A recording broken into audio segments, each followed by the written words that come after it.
Watch. RHONJ taglines, Martha's Prison Goals. What's your favorite scary movie? It was the question that launched a hit franchise in Scream and, ironically, the 1996 movie went on to become the answer for millions of horror fans. Now, 25 years after the original came out, the fifth installment in the series has stabbed its way into theaters, ready to deliver more scares and self-referential. Returning to Woodsboro as a Ghostface mask-wearing killer starts terrorizing the town once again are original stars Neve Campbell, Courtney Cox and David Arquette, this time joined by newcomers Melissa Barrera, Dylan Minnette and Jenny Ortega. While OG screenwriter Kevin Williamson is on board as an executive producer, Scream 5 marks the first film in the franchise to not be directed by master of horror Wes Craven, who died in 2015 at the age of 76 after a battle with brain cancer. His final movie was 2011's Scream 4. In honor of Scream 5's premiere, we're revealing 25 secrets about the series, including the A-list stars who were up for the role of Sidney Prescott, the movie's original title, and who almost got fired during the first 2 weeks of filming. 1. Screenwriter Kevin Williamson came up with the idea for the movie while watching a 1994 episode of ABC News Turning Point about the serial killer dubbed the Gainesville Ripper. House-sitting at the time, Williamson was spooked when he saw a window was open that he was convinced he had closed. 2. The script caused a bidding war in Hollywood, with Dimension ultimately landing the movie. But finding a director proved to be an unexpected challenge. Before horror legend Wes Craven signed on after initially passing on the project. Every name you could imagine came up to direct, Williamson told The Ringer. Wes's name came up really early. Robert Rodriguez's name came up. Quentin Tarantino's name came up. Ultimately, it was Craven's then assistant Julie Plec, who would go on to co-create The Vampire Diaries among other TV hits, who helped convince him to return to the genre after the filmmaker's new nightmare failed to perform at the box office. At the time I was working at Wes's house, so I would have lunch with him every day. And so I said, "Remember that great script? They're having a hard time finding a director and they really want you to do it," Plec recalled to The Ringer. "I was just kind of making quote-unquote innocent small talk. And he said, well they should just make me an offer I can't refuse then." And I think he was joking, but I went back to director of development, Lisa Harrison, and I he said make him an offer he can't refuse. And so Dimension did. And he took it. 3. The original title was Scary Movie, with the studio deciding to change it to Scream after production had wrapped, much to the creative team's initial Scary Movie was on all our wrapped gifts and all our fanny packs, Plec told The Ringer. They wanted it to be Scream and we were like, that's terrible. We're all outraged. Turned out to be a good choice. 4. When it came to the lead role of Sidney Prescott, we basically auditioned every girl in town, whether she was known or unknown, casting director Lisa Beach told The Ringer. As far as the final 3, it was Alicia Witt, Brittany Murphy and Neve Campbell. There was just that certain je ne sais quoi that never had. 5. Thanks to Friends' debut in 1995, Courtney Cox was already a household name, but she still had to convince Craven she could play cutthroat news reporter Gale Weathers. "I just had to prove I could go from Monica to that," Cox said. "It's really hard to express. You don't want to say that you're not that nice of a person, but I definitely can be a bitch." 6. Producers initially envisioned David Arquette playing one of the younger characters. The actor was drawn to the role of Deputy Sheriff Dewey for several reasons, including a crush on one of his co-stars. "I felt I was a little older, and I also loved the role of Dewey when I read it and the idea of acting opposite Courtney," Arquette told The Ringer. "I was a huge fan of hers. I met with Wes and I was like, I really like this role. And he was like, wow, I didn't even consider that, because he was written as more of, like, the dumb jock character. I read it as a character that's in a position of authority getting no respect." 7. While Arquette went into production with interest in Cox, it wasn't reciprocated at first. When we all got cast, Wes had us out at his house.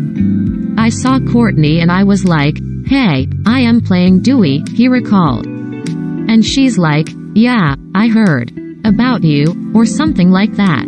She gave me some real attitude. I think I tried to follow her home in her car, but she had a Porsche and I had a hot rod. That wasn't fast enough to take the turns.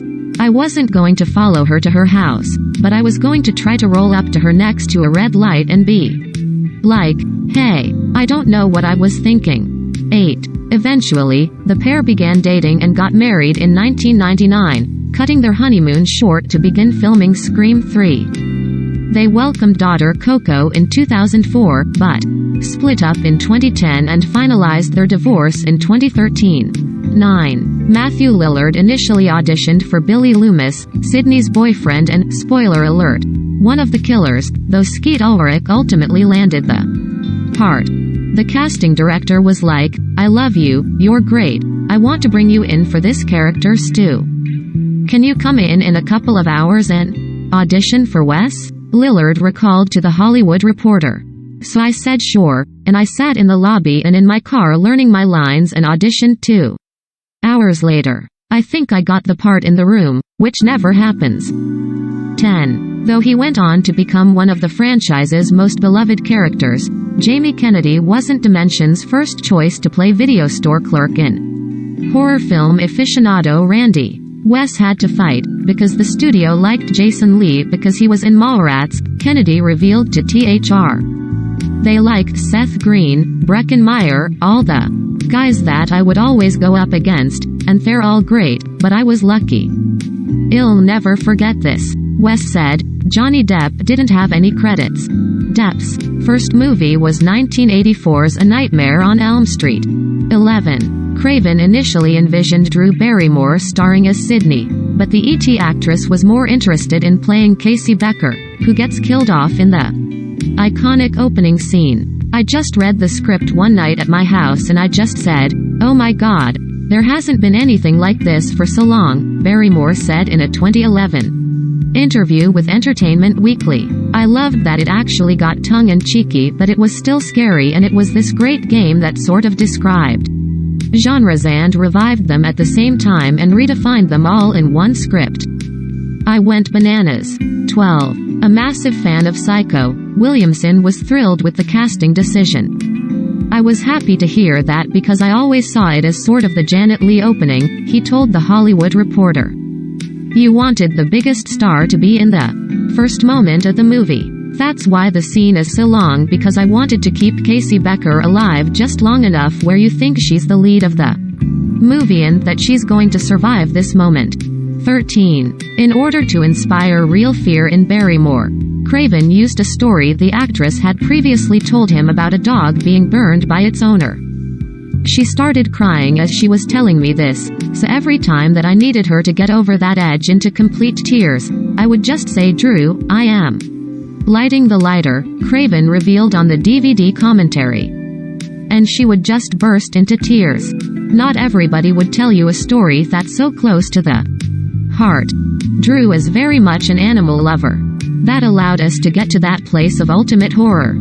14. Barrymore also made the decision to not meet Roger Jackson, the actor who provided Ghostface's legendary voice, prior to filming, and asked not to see him on set. "It was magical. I was in the rain, and we had the killer, Roger, in another tent talking on the phone outside," Williamson told The Ringer. "She just wanted to hear the voice, which I thought was super smart." 15. While auditioning for Ghostface, Jackson was told the filmmakers were looking for a new Freddy Krueger. But in reading over the first scene of the movie, the voice actor told The Ringer, "I thought, this is not Freddy Krueger. This is very subtle. This guy's got to be kind of interesting. He's got to keep her on the phone, keep playing with her, and there's got to be something about him that draws her in. It had to be able to, once you turn the dial, go from being very kind of playful and sexy to much more sinister." 16. Just as important as the villain's voice was the mask. which proved to be a long and, ultimately, expensive mission to find. After stumbling upon what would become Ghostface in a boy's bedroom while scouting locations, the studio was determined to make an original mask so they could down the image. They must be gone through hundreds of faces, Williamson recalled. And Wes stuck to his guns. He wanted Ghostface. Finally, the studio rolled over and allowed him to have it. Fleck added, because we couldn't beat what we had, they had to use something that they did not own and could never capitalize on. I remember that being sort of scandalous. 17. Despite his success in the horror genre with the Nightmare on Elm Street franchise, Craven was close to being fired from the film after executives were disappointed with the dailies they were seeing of Barrymore's death scene from the first 2 weeks of filming. He was very despondent a few days in when he was just like, "Oh, the studio called up. They're very upset. They don't think it's going to be good.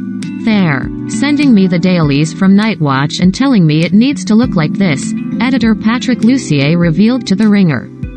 He said they told him he was a TV journeyman and a hack. 18. However, after the opening sequence was edited and sent to the studio, Lussier said, they immediately called out and said, "We are so wrong. This works so incredibly well. We can't believe how suspenseful and terrifying this is. We clearly had no idea how to look at what you were doing." Suddenly, there was money for an orchestra, there was money for all sorts of things. 19. Despite the early pressure from the executives and the level of gore in the film, Craven kept the mood light and fun on set. Wes said to me, "When you're making a horror movie, the experience doesn't have to be horrific," Kennedy told THR. "It's one of the greatest quotes I ever heard. We made this crazy movie, but we drank wine at night and had these civilized dinners. Toward the end of the shoot, I was getting really sad that the movie was ending and I started to cry. Courtney was like, 'Oh, honey, don't cry. This is the way it is. It's summer camp.' I am like, 'But this is my life.' She goes, 'No, honey. It's only your life for 3 months, but we all have a bond that we'll never forget." 20. Shooting on location in North Carolina, the cast all stayed at the same hotel and hung out together, often in Arquette's room, which had lava lamps and blacklight posters. David is nuts, so he bought every toy possible that you can buy in Santa Rosa, and they were hanging from his ceiling, Campbell told The Ringer. "I think it was called David's Bar or David's Club or something. Club David." 21. Still, the housekeeping staff was less than thrilled to have the actors staying at the hotel. "The maids at the hotel hated us, or hated me, that's for sure, because we ruined a lot of sheets and pillowcases," Ulrich recalled. "No matter how much you scrubbed. I didn't know the trick about shaving cream at the time, that takes blood off pretty easily. But there's always residuals and it always winds up on your pillowcase or sheets." 22. In fact, so much fake blood was used that the wardrobe department wouldn't wash my costume, Campbell said. "I would take it off in the morning, and then in the evening when I went back to work, because the continuity of the blood had to be the same, they would just wet it. They would dampen the blood. I wanted to burn that costume at the end of the movie, I swear to God." 23. Most of Stuss' dialogue after the killer reveal was improvised by Lillard, with Williamson telling THR, "Mad as a dream because no one can ad-lib better. Fan I am, and he made me look so good with all his little ad-libs." For Lillard, those lines, including "UF King hit me with the phone, DK. And my mom's going to be so mad at me," are what he is most proud of because it's what people repeat back to me. 24. The movie came close to earning a dreaded NC-17 for a few reasons, including Barrymore's slow-motion death sequence, the amount of times Stu and Billy stab each other in the final scene, and the line "movies don't create psychos. Movies make psychos more creative." That particular line of dialogue they wanted to censor, but they don't word it that way, Lussier explained. They just say, "Look at these areas, this is a problem, this is. Thankfully, Wes won the day with them. while the Barrymore scene was a big no-no for the MPAA, who hated it because it was too brutal. Williamson said, "We won that one because we didn't have any other footage. He shot it in slow motion. What you see is all there was. So, they let that one slide." He also noted they took out some of the knife cuts in Stu and Billy's kitchen confrontation. 25. Scream premiered in December 1996, a scheduling move that concerned Williamson, who told The Ringer they called it counter-programming. "And that had to be explained to me, because I really did not see how it was going to fare in the Oscars market." Despite only earning $6 million in its opening weekend, the film went on to gross $173 million worldwide, spawning 4 sequels and an MTV series. Scream 5 is now playing in theaters.